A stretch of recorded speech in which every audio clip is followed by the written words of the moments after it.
Doctors welcome to knowledge with D. मैं दीप्ति बंसल। आज इस वीडियो में हम एक बहुत ही इंपॉर्टेंट टॉपिक के ऊपर बात करने जा रहे हैं। क्या कॉलेज मैटर करता है एमबीबीएस के लिए? यदि आपने किसी प्राइवेट मेडिकल कॉलेज से एमबीबीएस की है या किसी गवर्नमेंट मेडिकल कॉलेज से एमबीबीएस की है या किसी न्यू गवर्नमेंट कॉलेज से एमबीबीएस की है या किसी न्यू प्राइवेट कॉलेज से एमबीबीएस की है या किसी एम्स से एमबीबीएस की है, क्या प्रैक्टिकली किसी भी कॉलेज से एमबीबीएस करने से इम्पैक्ट पड़ता है कि अगर आपको आगे जाकर पीजी करनी है किसी गवर्नमेंट कॉलेज से, वो मैटर करता है आपका एमबीबीएस करने का कॉलेज से? या अगर आप एक सक्सेसफुल डॉक्टर बनना चाहते हैं, क्या ये मैटर करता है कि आपने एमबीबीएस कहाँ से की है? तो आज इस वीडियो में हम ये सब डिस्कस करेंगे। देखो, अगर हम प्रैक्टिकली बात करें तो इसका इम्पैक्ट पड़ता है कि आपने एमबीबीएस कहाँ से की है और किस कॉलेज से की है, क्या इम्पैक्ट पड़ता है और इसे हम कैसे मैनेज करते हैं, आज हम डिस्कस करेंगे। देखिए, डिफरेंस कहाँ आता है। जैसे अगर हम देश के टॉप 10 या टॉप 20 मेडिकल कॉलेज की बात करते हैं तो उनके पास रिसोर्सेज अधिक है, पैसा अधिक है, फैकल्टी उनकी बहुत अच्छी है और वहां पे एक्सपोजर अधिक मिलता है बच्चों को in comparison to low rank colleges. तो टॉप रैंक कॉलेजेस हैं तो इसका कोई ना कोई तो रीजन होगा ही ना।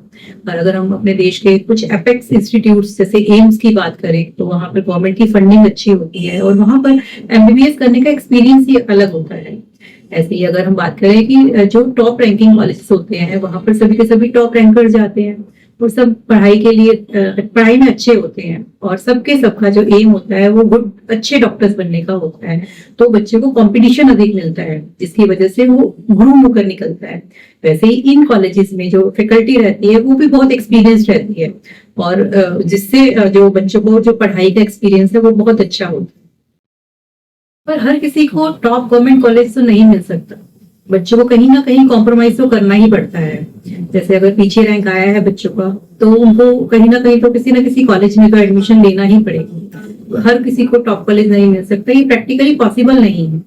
जैसे अगर आप किसी नए कॉलेज में एडमिशन लेते हैं तो उसको टॉप पर आने में समय लगता है। जैसे अगर हम एम्स दिल्ली की बात करते हैं कि ये इतना एलीट कॉलेज है, नंबर 1 कॉलेज है हमारे इंडिया का, क्योंकि इसको 70 इयर्स हो गए कॉलेज को रन करते हुए। अगर हम एम्स ऋषिकेश की और भी कॉलेजेस की बात करते हैं तो वो भी कुछ समय बाद टॉप पर आ गए। तो अगर हम प्राइवेट कॉलेजेस की बात करेंगे, कोई नए कॉलेज है तो उनको भी समय लगेगा टॉप पर आने के लिए। तो इसका मतलब ये नहीं है कि वो कॉलेज अच्छे नहीं है। अब डिफरेंस कहाँ आता है किसी भी गवर्नमेंट कॉलेज से, न्यू गवर्नमेंट कॉलेज से, प्राइवेट कॉलेज से एमबीबीएस करने में? सबसे पहले कंपटीशन। जब भी आप किसी गवर्नमेंट कॉलेज में एडमिशन लेते हो, किसी टॉप कॉलेज में एमबीबीएस करते हो तो वहां पर आपको कंपटीशन बहुत अधिक मिलेगा क्योंकि वहां पर अच्छे बच्चे हैं, वहां पे सबके सब इंटेलिजेंट बच्चे टॉप रैंकर्स आए हैं। तो आपको जो है वो कंपटीशन भी अच्छा मिलेगा जिससे आप ग्रूम करके निकलोगे। उसके बाद है पेशेंट फ्लो।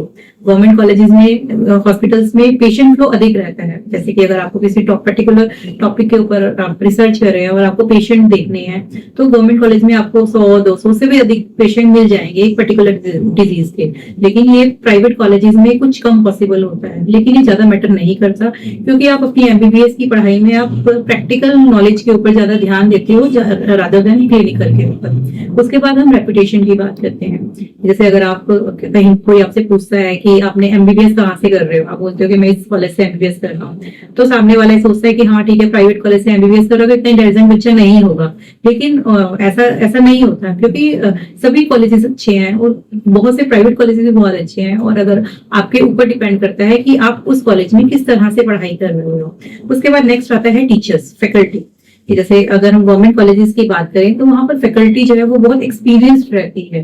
ठीक है, बच्चों को उनसे सीखने के लिए बहुत कुछ मिलता है। लेकिन प्राइवेट कॉलेजेस में जो फैकल्टी होती है वो अच्छी होती है, नो डाउट, लेकिन वो कभी छोड़ गए या फिर किसी दूसरे कॉलेज में शिफ्ट हो गए, इस तरह से रहता है। तो ये थोड़ी प्रॉब्लम होती है। उसके बाद fees, obviously fees government college में फीस कम होती है और प्राइवेट कॉलेज में फीस आपको बहुत पे करनी पड़ती है, बहुत ज्यादा। अगर आप मिडिल क्लास से बिलोंग करते हैं तो आपके लिए एक बहुत बड़ा बर्डन रहता है। और अगर हम पढ़ाई की बात करें तो गवर्नमेंट कॉलेजेस में सब एक ही तरह के बच्चे रहते हैं तो उनकी पढ़ाई के ऊपर फोकस उसी हिसाब से रहता है। लेकिन प्राइवेट कॉलेजेस में अलग तरह के बच्चे आते हैं क्योंकि जो इतनी ज्यादा फीस पे कर रहे हैं वो हर तरह की जो कम्युनिटी के बच्चे होते हैं। लेकिन अगर आप मिडिल क्लास से बिलोंग कर रहे हैं तो आप ना तो कोई अंपायर मिलने वाला है बना बनाया, ना कोई हॉस्पिटल मिलने वाला है कि हाँ आप जाओ और वहां पर प्रैक्टिस करना शुरू कर दो।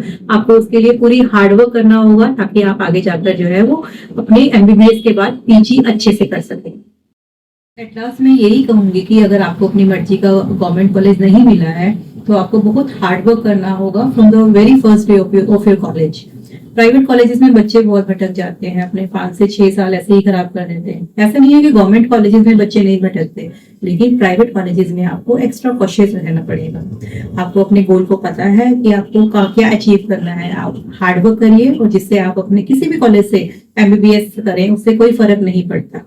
आप आपका हार्डवर्क, आपकी डेडिकेशन और फुल ऑनेस्टी से अगर आप एमबीबीएस की पढ़ाई करेंगे तो आपको जिंदगी में सक्सेसफुल होने से कोई भी कॉलेज नहीं रोक सकता, कोई भी नहीं रोक सकता। आई होप ये वीडियो आपके लिए यूजफुल रही होगी। अगर आपकी कोई क्वेरी है, आप कुछ पूछना चाहते हैं तो आप कमेंट बॉक्स में पूछ सकते हैं। और अगर आपने अभी तक हमारे चैनल को सब्सक्राइब नहीं किया है तो सब्सक्राइब कर लीजिए, बेल आइकन को प्रेस कर दीजिए ताकि कोई भी न्यू वीडियो या अपडेट आपसे छूट ना जाए।